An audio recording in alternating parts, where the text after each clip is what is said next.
భీం ఆసిఫాబాద్ జిల్లా వ్యాప్తంగా ఎంతో మంది పేదలు ఉన్నారు. ఇల్లు లేక నానా అవస్థలు పడుతున్నారు. కానీ వారికి ఇందిరమ్మ ఇళ్ల పథకంలో చోటు మాత్రం దక్కడం లేదు. కొమరం భీం ఆసిఫాబాద్ జిల్లా సిర్పూర్ మండలంలోని సిర్పూర్ గ్రామ పంచాయతీలోని డౌనల్ చాకలివాడలోని గుబ్డే తారాభాయి అనే మహిళ తన జీవితాన్ని ఒక ఇంటి ఆశతో గడిపింది. అన్యాయం ముసురుకున్న వేళ ప్రభుత్వ తలుపులు తట్టిన తారాభాయి అధికారుల నిష్క్రియతతో మరింత నీరసించిపోయింది. ఇప్పుడు ఈ విషయంలో మౌనంగా ఉండటం ఎవరికీ హక్కు లేదు. ఇది పేద ప్రజల న్యాయ పోరాటం. తారాభాయి ఒక నిష్కలంకమైన ఆశ, కానీ అధికారుల చేతిలో బలి. తనదైన ఖాతా దర్పణం, ఆధార్, ఓటార్ గుర్తింపు అన్ని అర్హతలతో కూడిన తారాభాయికి ఇల్లు ఎందుకు పొందలేకపోయిందే? ఎవరి ఒత్తిడితో ఆమె పేరును జాబితా నుండి తొలగించారు? ఎందుకు ఆమె ఇంటి ఆశను రద్దు చేసినారు? ఎవరూ స్పందించలేదు. ఇది కేవలం తారాభాయి బాధ కాదు, ఇది ప్రభుత్వం తన పథకాలతో చేసిన మోసానికి తార్కిక నివాళి. ఇల్లు అనేది ఆశ్రయం మాత్రమే కాదు, అది ఓ ఆత్మగౌరవ నిదర్శనం. ఇందిరమ్మ పథకం అంటే న్యాయం, పేదలకు గృహ సురక్ష. కానీ ఇప్పుడు అది నాయకుల చేతిలో ఓటు రాజకీయాలకు ఓ సాధనంగా మారిపోయింది. ప్రజానిధులు కొంతమంది అనర్హుల చేతికి చేరడం, అర్హులైన తారాభాయి లాంటి వారు నిరాశతో వెనుతిరగడం, ఇది ఎంత దారుణం! ప్రజల నుండి అధికారుల దాకా గర్జించే జ్వాలలు తారాభాయి ఫైల్ను ఎందుకు నిలిపివేశారు? ఎవరి అంగీకారంతో ఆమె పేరును తొలగించారు? కమిటీ మీటింగ్ జరగకుండానే జాబితా ఎలా మారింది? బాధితురాలి ఫైల్ ప్రస్తుతం ఎక్కడ ఉంది? దాన్ని ఎవరు ఆపేశారు? ప్రజల నమ్మకానికి గండి పడితే పాలక వ్యవస్థే తుడుచుకు పెట్టుకుపోతుంది. ప్రజలు ప్రశ్నలు వేస్తే ప్రభుత్వ పాలన అఘాతంలో పడినట్టే. ఇదే పరిస్థితి కొనసాగితే ఇల్లు ఇవ్వలేదు అని కాదు, ఇల్లు దోచేసింది ప్రభుత్వం అని చరిత్ర చెప్పక తప్పదు.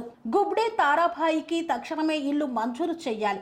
జాబితా నుండి పేర్లు తొలగించిన అధికారులపై శాఖపరంగా కఠిన చర్యలు తీసుకోవాలి.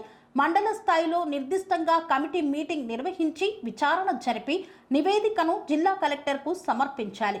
ప్రతి వంచనకు ఓ విధి తీర్పు ఉంటుంది. ప్రతి గళాన్ని అణచాలని చూసిన ప్రతి అధికారి ఒకరోజు ప్రజల ముందు గుండెలు దడపడేలా నిలిచే రోజులు వస్తాయి. తారాభాయి కోసం మొదలైన పోరాటం ఒక్కరి కోసం కాదు, ప్రతి పేద ఇంటి హక్కు కోసం.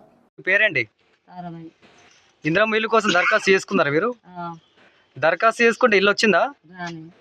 అధికారులకు వెళ్ళి కలిసిరా మీరు? కలిస్తే ఏమన్నారమ్మా? ఇస్తాన్నారు, ఇయ్యలేరు, పక్క వేసిండ్లు. మన ఇప్పుడు ఈ మట్టి గోడల ఇండ్ల మీరు ఏ రకంగా ఇబ్బంది పడుకుంటూ వర్షాకాలంలో మీరు జీవిస్తున్నారమ్మా? ఇట్లనే ఇక ఎవరు లేనప్పుడు ఇక ఏం చేసుడు, ఇక ఎవరు పట్టించుకుంటా లేరు. అమ్మ మీకు ఇబ్బంది అనిపిస్తలే మరి? అనిపిస్తున్నది. మరి అది అధికారులకు చెప్తే పట్టించుకుంటలేరా? పట్టించుకుంటలేరు. అధికారులు ఏమంటారమ్మా మరి? ఈ అధికారంలో ఏమంటారు, ఇస్తాం అంటారు, కామసు కూర్చుంటున్నారు. ఈ ఇంట్లో ఎన్ని సంవత్సరాల నుండి మీరు నివసిస్తున్నారు? 70 సంవత్సరాల నుండా?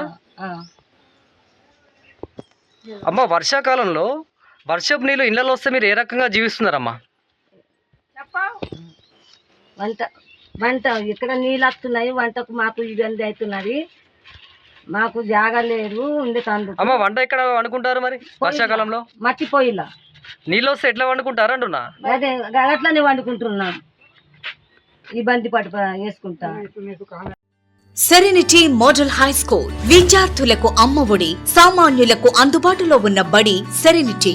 మేడ్చల్ జిల్లాలో మేటిగా నిలిచి సాటిలేని ఫలితాలను సాధిస్తున్న నంబర్ 1 స్కూల్ సెరెనిటీ. మా ప్రత్యేకతలు: ప్రతి విద్యార్థి పట్ల వ్యక్తిగత శ్రద్ధ, activity based learning and digital classrooms, computer lab, 100% ఫలితాలు, sports and cultural activities, yoga, abacus మరియు Vedic maths education. Please visit Serenity Model High School, Nagaram. Admissions are in progress.